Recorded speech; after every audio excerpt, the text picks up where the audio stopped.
বরদান অত্যন্ত বিচিত্র এক বিষয়, কিন্তু দেখতে গেলে এই বরদান কি না করতে পারে। এক দরিদ্রকে রাজা বানিয়ে দিতে পারে, একজন দুর্বলকে এই সংসারের সবথেকে শক্তিশালী ব্যক্তি বানিয়ে দিতে পারে। কিন্তু আমরা ভুলে যাই এক অত্যন্ত গুরুত্বপূর্ণ কথা।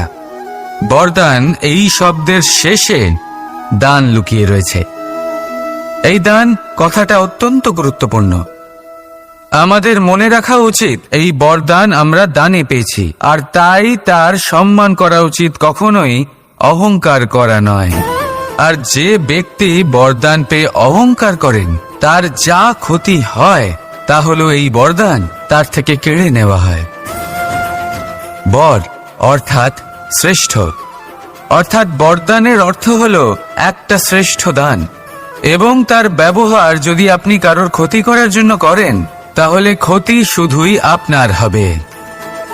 তাহলে এই বরদানের সম্মান করুন, উচিত পথে চলুন, আর উচিত উদ্দেশ্য নিয়ে এর ব্যবহার করুন। সবকিছু ভালোই হবে। তাহলে আসুন আর আমার সাথে ভালোবেসে বলুন, রাধা রাধা।